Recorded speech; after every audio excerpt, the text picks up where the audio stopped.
Guys, so I'm gonna be looking at potential buys here. We're about to get our entry, so I'm just going to get ready here to enter positions. So we've got about 3 minutes left here. I've got my level marked off. I just want to see, let's look at the 1 minute here. If we get a break above here, we should be looking for some nice entries. Just want to wait here for my entry here. I have like both my phones ready here because I have my other accounts. All right, so we're going to be looking to enter some positions here shortly, guys. So just bear with me. We've got 2 minutes left for this 5 minute. Let's see if this 5 minute closes. Seems like the 1 minute might close here. We got 11 seconds left. Let's see. Oh, it closed just below. So let's wait for the 5 then. We've got 3 minute. Okay, 3 minutes rejecting that level. Let's see.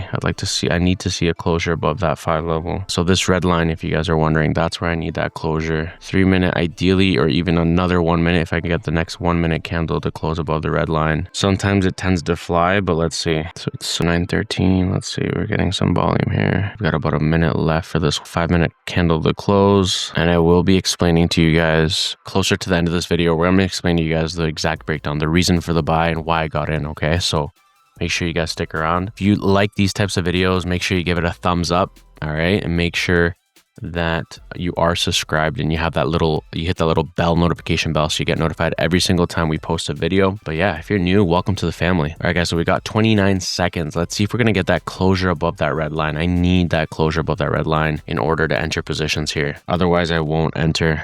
Let's see what happens here. 13 seconds. I don't know. I don't think we're going to get that closure with this one. Maybe the next 5 minute candle will get the closure. Yeah, looks like we didn't. So we just got to keep waiting. Let's see. Maybe the next 5 minute candle will close above like this, create the wick and then close above. Typically, I mean, it doesn't really matter, but it's just like I always like to make sure that I get my entry early, if that makes sense. But you also don't want to get in too early to the point that then it doesn't give you the proper confirmation and then it ends up tanking, right? So we don't want that either, right? So it's just patience, man. Honestly, that's really what it comes down to, just being patient. Sometimes you have to get in a little bit more aggressively. Like I said, even if I get a 3 minute candle closure, we got 2 minutes for this minute candle to close. So even if I get a 3 minute candle closure, I'd like to see a 3 minute candle close above the red line. And the 1 minute, ideally, we're pretty much the same. So let's see, we've got 2 minutes left for the 3 minute candle closure. Let's see. All right, guys. So you can see we've got that push there. That's what we're looking for. I just need the closure. As soon as I get the closure here, we're good. So I'm pretty much at this point, I'm going to be entering positions on my smaller accounts here. I'm going to be scaling in here. All right, guys. So I've entered positions here on this trade. So we're doing a 40 pip stop loss, and we're going to do a 1-to-2 risk reward ratio, which is about 80 pips. There is, like I said, so I'm going to explain to you guys the reason for the buy. So there is a little bit of resistance here, which we can see on the higher time frame. So if we actually go on the 4-hour time frame, we could see that we are bullish overall. So the overall sentiment of the market is quite bullish. We are creating higher highs and higher lows. One thing to keep in mind is that, sorry, give me 1 sec here. It's kind of hard to record in my P&L, and for some reason it just shuts off. Anyway, so we are within this major sell side order block. So what we need is the market right here. You can see this 4-hour candle. We've got about 40 minutes left. We need a strong push to the upside and closing above this 4-hour order block. And this is basically what I'm banking on, because the overall market structure is bullish. So I'm basically banking on that the market's going to continue to go higher and probably come up order block up here. And so we have quite the extra free flow here for the market to continue to go higher. However, if we continue to reject this level, most likely the market is respecting this 4-hour order block here, and we might start looking for a shift of structure to the downside on the higher timeframes. However, we are still bullish. So my overall bias remains bullish here for gold. And if we look at the 1 hour, and sorry if I'm looking at my phone here, it's my first time actually recording my P&L, and I want to make sure that you guys are able to see as my P&L grows when I'm within this trade. So yeah, basically what we want to make sure is that the market here, you can see that the market, so yeah, on the 1 hour time frame, we are also bullish. So the 1 hour is bullish, everything's bullish, 4 hours bullish. So I'm banking on the fact that this 40 minute left so there's 40 minutes left for the 1 hour to close. I'm banking that the market's going to give me one more push up above here at these highs in order to close above this big 4-hour order block that we are on the higher time frame. So that is basically that move that I'm anticipating that the market is going to continue to push higher, right? And not only that, if we actually narrow it down, like we look at, for example, the 30 minute, look at my 50 EMA. You can see that my EMA is below price. So price is above my EMA. So usually when I see my EMA below price like this, it's kind of like that extra confirmation that, hey, we're still bullish. We're still looking for buys. That stronger momentum on the higher timeframes is giving me that extra confirmation that we're going to look for buy continuations, right? And so then I narrow it down to my 5 minute, because this is where I tend to do my entries, and we look for potential entry positions, right? So right now we're getting close to a 1-to-1. Obviously we are hitting this kind of like a small little sell side 5 minute order block. But again, right, we don't want to really mark that off, because overall our overall sentiment in the market is bullish. Our 4 hours bullish, our 1 hour is bullish. We're looking for buys, right? That's the overall structure. Could the market pull back a little bit? Yes. Could we take a loss? Yes, right? But at the end of the day, losses are part of the game. And so we just have to go into it with that open mindset, not just like, oh, it's going to win because I did everything and everything checked off, right? Like all my confluences checked off and everything, right? We use that as an extra higher confirmation, confirming our overall bias, confirming that, hey, you know what, we're on the right track. But that's pretty much it, right? So like right now, you guys could see I'm up about 1,400 on this exact trade. Now, unfortunately, I have to figure out how my iPhone works here, because the thing is like the brightness keeps shutting off and it cuts off the recording. But you guys could see this is obviously live here. So you can see that the market is fluctuating back and forth. So yeah, like I said, I'd like to see the market give me but we should start getting a strong push here around closer to 930. 1-to-1, we're pretty much close to 1-to-1 here. So I'm going to start moving my stop loss closer to entry. So I'm going to I love to mark off my levels here so we can see TP1 here. So I like to mark everything off and then put the notifications. That way I'm not looking at the charts. I'm not stressing out if it hit it or if it didn't hit it, right? So all I do is I just do this, and then my alerts notify me that, hey, great news, your trade setup actually hit TP2, whatever, right? So I always like to mark them off, and you can see my notifications are right there. Pretty much TP1 has been hit here at this position here. So you can see beautiful trade here. We're trading live. Again, today is Thursday, August 28th at 9:22 a.m. 9:30, we're going to start seeing some pretty crazy volume. Sometimes I've seen things go pretty crazy where it starts pushing up nicely like this, and then it just pulls back up to entry.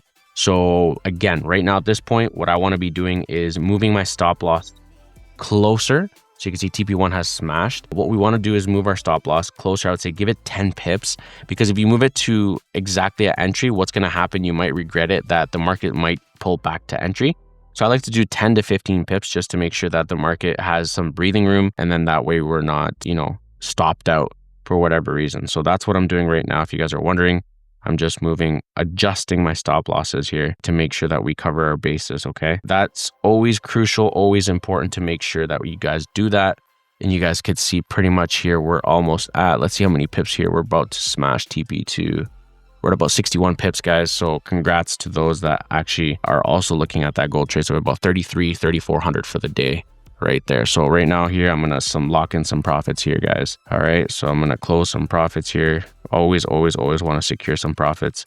Like I said, I'll leave the rest run because that should be good enough here. And like I said, beautiful setup for the day. But other than that, guys, pretty much look at that 63 pip win. Drop a comment in the chat, drop a fire in the chat if you guys enjoy these types of videos where I show you why I'm entering my entries and everything. And I'm going to explain right now actually in depth, and I have a little bit more time. So I've moved what I'm doing. If you guys are just wondering, I'm just moving my stop loss because obviously I got to make sure that I cover my ass here. I don't want to make sure that it doesn't take me out or anything like that, but I just want to make sure I'm doing the right thing. But okay, so what did I see? So again, like I said, so overall structure is bullish, 4 hours bullish. Remember what I told you, we got about 34 minutes for the market to close. Are we going to get that closure above this 4 hour block here that you see right here, this block right here? Are we going to get it? We don't know, right? We don't know. But the idea is that that's the overall sentiment that I see with the market. Bullish on the 1 hour, bullish on the 4 hour. So then what I want to do is I want to narrow down to the 5 minute time frame. And what I noticed was, and the reason for the buy here is what I noticed was that we got a beautiful break of structure. Okay, so the market gave us, and you can see here this timestamps at the very bottom here. You can see it's 7:05, 7 a.m. So I woke up again, like I woke up a little late today, but I woke up around let's say, I think it was 7:50. Okay, so you can see here 7 a.m. market gave us a strong push. I'm not anxiously going into the markets. I'm not stressing out. All I'm looking for is to see what direction the market wants to truly go. So I saw a strong momentum break to the upside. You can see a strong push to the upside, told us the direction most likely was going to be continuing buys. Why do I not? Because we have a strong momentum to the downside. Why am I not looking for sells? Well, because the higher time frame confluence, right? The 4 hour and the 1 hour are bullish. So why am I going to be looking for sell setups if the market is indicating to me that on the higher time frames, we're looking for buys? So if we know that on the 4 hour and the 1 hour, we're bullish and we're looking for buys, well, I'm only looking for a strong breakout for buys in my overall bias, my overall direction of the market. So I was looking for buys. I got a beautiful break of structure.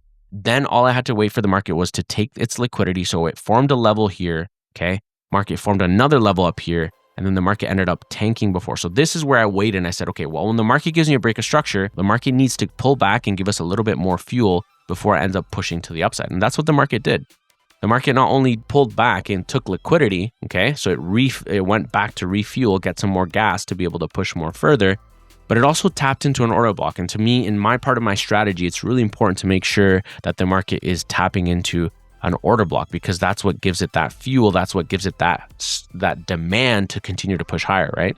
And so as you guys could see, the market took liquidity from this level, market tapped into this 5-minute order block, tapped into this 1 hour order block, and then the market closed above this resistance level over here. And then as you can see, it gave us this beautiful push to the upside of about 63 pips profit for the day. Now, like I said, I've already closed my positions here because we tapped our TP1. That's part of my strategy, my rules. However, I do have some positions that I'm just floating around. You can see here, still about $1,600 right there. So it's still floating. And if you go to my P&L, you can see I'm 1,700 in terms of profit for the day. Okay. So I'm just doing my due diligence. Okay. So I'm not trying to get greedy here. I'm just trying to do my due diligence and follow my rules, my trading plan. Okay. So these are the things that you want to do when it comes to trading. You want to make sure that you're following your trading plan, that you're not playing around, that you're not missing anything, right? You're not, oh, well, I'll let this pass because it didn't tap into this order block, but it just looks so good, right? You want to make sure that you're not doing those types of plays. But either way, so as you guys could see, I'm recording it here again. Hopefully it doesn't shut off. You see that we're at 2,100 as the market starts going up. But like what I wanted to tell you guys is literally, if you guys are struggling for whatever reason, let's say you're struggling with your trading and you want to be able to learn my exact strategy, make sure you guys click the link below, or feel free to also follow me on Instagram. You'll be able to see some of my insights that I do share on there as well. But the best way possible and the best way that you can get the most free value is literally just following my YouTube channel. Just make sure that you're subscribed. Make sure that you have that, you click on the little bell icon and click all notifications so that you get notified every single time I pull a video. I have no problem sharing with you guys my strategy and sharing with you guys how to trade in the markets and things that you should avoid and things and mistakes that I've gone through that you can also avoid and help you become profitable traders. So if you enjoyed this video, make sure you give it a thumbs up and share it with someone that it might be a blessing to them. So if you enjoyed it, guys, make sure you subscribe below. I will see you guys in the next one. And remember, we post videos every single week. Bye for now.